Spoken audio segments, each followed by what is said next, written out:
again. So, which one first? Let's do the Heartwood Chardonnay. So, Tony Bish. Yes, these wines are available in the UK, but only with one retailer. Basically, they were sent to me by a chum who lives in New Zealand, and he said, try these and see what you think. And so we're trying them and going to say what we think. Yeah. So this retails for about $35 in New Zealand. Yeah. So that'd be what, 20 quid? Yeah. Something like that? Yeah, maybe something less. like, maybe less, Maybe maybe less. more. What's the New Zealand exchange? I think the Aussie dollar is about double pounds. Oh, God. Okay. We're going to have to prune.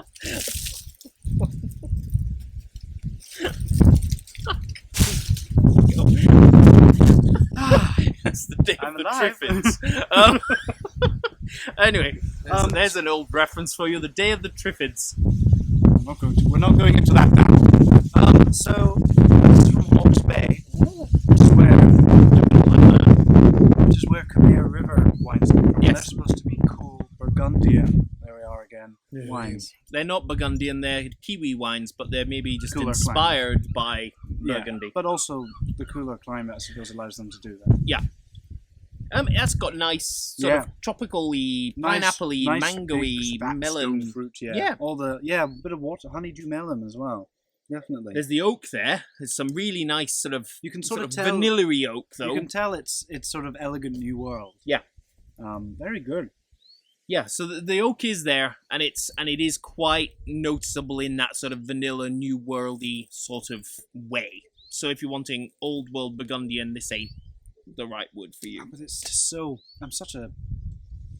Insert derogatory term here for this one. You know, I'll always take a Chardonnay that's well made and fat like this if it can clean itself up at the end. So, and that's what this does. You know, this is able to resolve itself. Yeah. And that the great wine is often being able to express itself expressively. You know, like expressively. Yeah, expressively. Like, you know, being able to be incredibly expressive and then being able to resolve itself at the end. So it's actually a great drinking experience. So you don't have to deal with, you know, awfully jagged acid or, you know, hugely massive alcohol that isn't integrated for the price of that fruit. Yeah. For this.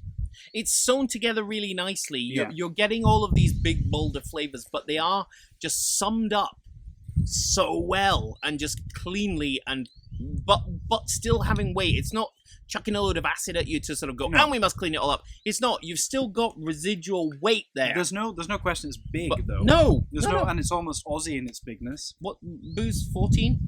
14? 13.5. 13 and a half, okay. Which is, you know, average for Burgundy Probably these 14. days. Probably. Because you can round down and all that. Yeah. But, you know, I mean, it almost has this, I don't know, Margaret River-y feel, maybe? Yeah, I mean, it's so just to herby, though. Not to compare, but to just give you an idea of what it's like. It does have that sort of Margaret River-y richness, but not as insane as somewhere like Coonawarra. No. So We like this. I love it. I can never not love a good, well-made, expressive Chard. And this is also at room temperature because it's been outside and it's quite hot, but it's also been in a slightly colder room for a few minutes. So when these big white wines perform well at room temperature, you know they're well made. 100% barrel fermented, 3-year seasoned taste that. French oak barriques. Barriques. Yeah. A lot of oak then. A lot of oak. Produced from 150-year-old Quercus robur trees, and a bee has just landed on me. Hello, bee. Please don't sting me. It's cleaning itself. Apparently the meeting of two terroirs, the mighty oaks of central France and the finest Chardonnay vineyards of Hawke's Bay. Seriously good Chardonnay. Yeah! Yeah. 35 We'll quid. go with that. Delicious. Oh, no, wait, it's not 35 quid. $35. So that's about 20 quid? Something like that. And I am now going to get this bee off me, because I don't fancy another trip to Casualty. Have a lovely day, people. Bye. I'm going to call him Mr Bumble out of Oliver.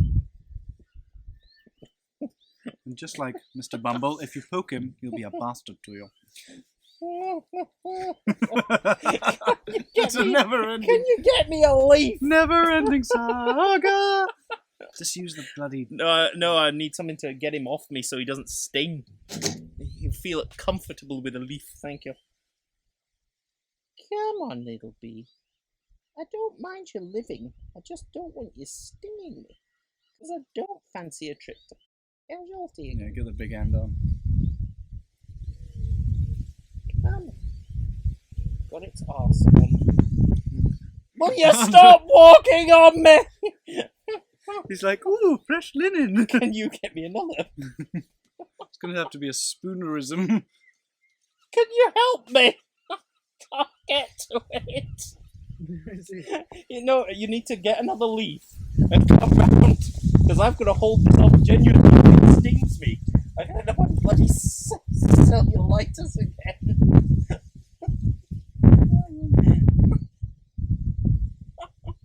Does not want to go, did he? I think he might be ill.